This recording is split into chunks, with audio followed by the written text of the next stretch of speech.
Alright, people, we're back with another deck profile. Today we've got the legendary Amar, and what did you do, Amar?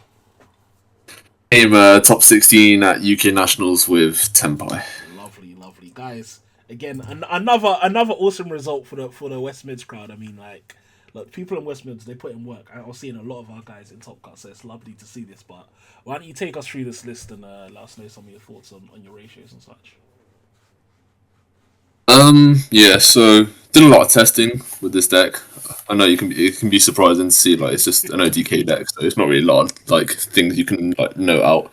But yeah, I think for this deck I tried to just keep it as consistent as possible. So I think you'll see around half 50-50 split between engine and board breakers. Well, what I class as engine, what I class as board breakers. Um, I guess we're just starting off with the monster lineup.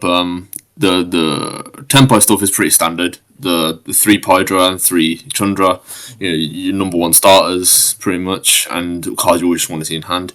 Fadra, this is one where I was debating a lot whether or not I was going to play at one, purely because it's in terms of like in comparison with other decks, it's like your Poplar. It's like it's a card you don't want to see in your opening hand, really. But at the same time, you need to play two of just in case one gets banished or you just can't get access to.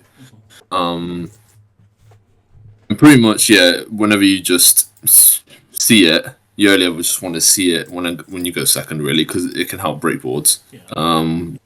Especially when it pairs well with a field spell.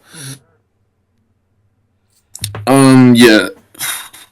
I think also to prepare myself for mirror matches. Yeah. I think the best thing to do and what made this deck somewhat different was I was playing the Fenris. Yeah. I think if you're not playing Fenris, you're gonna have a hard time against the mirror match Yeah. because the Fenrir in very simplified game states can just win you the game outright. Yeah, yeah, of course. Yeah. In terms of your hand trap ratios, what was the reasoning behind your kind of hand trap ratios and your board breaker hand trap split? So it does seem slightly weird. I understand because no more or less you either want to go just pure board breakers or just pure hand traps rather than just dwelling between two. But I feel like these hand traps going into this format, the end boards are like quite hard to break with just one droplets. So Yeah, I feel like you need to have hand traps on top of board breakers to stop them halfway, and then when you have the board breakers, just there to finish the job. yeah, Um, I would say the hand traps are pretty standard. Three Ash, three Corner, three Nib, three Vela, three Impalm. I was considering Droll, and to be honest, after coming out of that event, I feel like Droll would have been a lot better than Morna. I felt like Morna in that tournament really underperformed for me.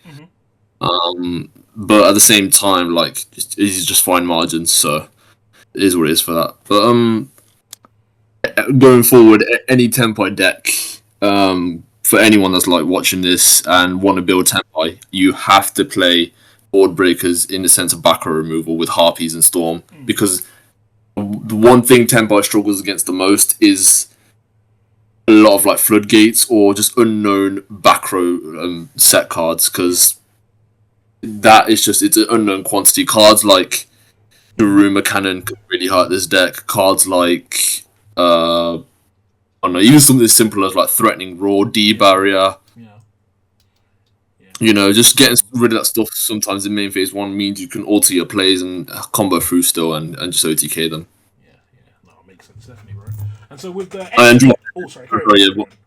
yeah, Droplet is just too broken. You just have to play. They out every board in the format. Definitely agree. I think droplets was like for me as well. Was like one of the MVP cards during that. So yeah, really put in work. But for the extra deck, what was anything particularly spicy you put in there, or what was reasoning for your extra deck choice? Yeah, purely because of one card, one card only, Dimensional Barrier. I decided to play really big Link package, just to help combo through and pretty much still give you an advantage to win games. Which actually did come up quite a lot. I think I got debarried. So what, in my first 11 matchups before top 64, I easily would have got debarried at least 5 times, and there was 5 times. in those 5 times, yeah, I still managed to just kill them. Oh, lovely, lovely, definitely. Yeah. I In guess. oh, sorry, Yeah. I've got a question, but I'll let you. You're about to say something. I guess isn't. Yeah. The only different thing is like. I guess not everyone's on the hype of the Zelantis ODK, which is fair enough. Again, just for dimensional barrier. I would actually be debating on playing 2 seals Yeah, because it's like it gives you some kind of interruption and follow up, yeah, and sometimes 2 seals did come up at the time. yeah. So, in terms of your matchup spread, what would you say that was like? Like, was it a lot of Snake Eye? Was it a lot of mirrors? Like, what were you facing against? Right. So yeah, in my first 11 matchups before top 64, Mm-hmm. I'll go through them first. It was more Tenpai. It was a lot more mirror match Oh, really? than there was Snake Eye. Yeah. Mm-hmm. But to be honest, it was actually the first couple rounds were very very strange, which I guess you can kind of um s- predict. Yeah, So I think round one was Gold Pride Punk. lovely. Yeah, which again baits me to reason as to why I think a draw would have helped in that matchup Yeah, over Morna. yeah, Easy enough said. And then round two, which was actually my first loss, and mm-hmm. I was stressing a lot for, was against Vanquish Soul. Ooh. That matchup is just is a weird one purely because they just have a lot of just hand effects. They never really end on anything in the on the board, so Mm-hmm. it's more or less just if you just have the answers at the right time, you just have the answers. Like for instance, imperm in the normal summon without having them the bounce to in their hand. If they have it's not much you can do. Yeah, Round three was my first Snake Eye matchup. mm-hmm. That one was against a Fire King version, Fire King Snake Eye. One thing I noted about that matchup was what was it again? It was an interesting ruling, um, which was it came up when he tried to I think it was how do I try to say now? I don't know, if it comes back to my top of my head, I'll let you know. Correct it. But yeah, but yeah, that matchup was fine. I think going into game two is where the side deck came in clutch. Mm-hmm. With Rivalry, the Warlords, that card just yeah, it's absurd. That card, the amount of games that card won me, it was ridiculous. Yeah, so pretty much gets any match going forward now. Just like even if you go, like game two, just always put in Rivalry, no matter what. It's on the crackback if you Was it just good flip a enough to main deck Rivalry. for you? Or was it not good enough to main deck? I would personally say right now is not good enough to main deck. Going through all like the top decks currently right now, Yeah, Snake Eye it's fine against. yeah. It's good against Voiceless, but other than and possibly Branded because they make what dragons and Dragons, what spellcasters, yeah, fairies. Yeah, that's fine. yeah, So those three are fine. But then it's like every other deck in the format, like the plant deck, the mirror match, um, there's strange rogue decks, any rogue deck like Flu Wonderies, which I'll come on to later because that was one of my other pairings. yeah. Melodious Yeah, as I just well. felt like it just doesn't. Sorry, what was that? Melodious as well. Yeah, it's like they're all monotype. Yeah. So there you go. Yeah, Melodious. Yeah, there you go. Like, I just don't feel like it's main deck worthy. Nah, makes sense. Makes sense. But in terms of your list, other than that, are there any other major changes you'd make potentially? Um, yeah. So I'll find a way to incorporate Droll into this, whether it be just to cut Morna for it. Because there are instances where like Morna is just it just doesn't like really help, and like it can miss timing a lot. So it's just awkward. The burn damage is really nice.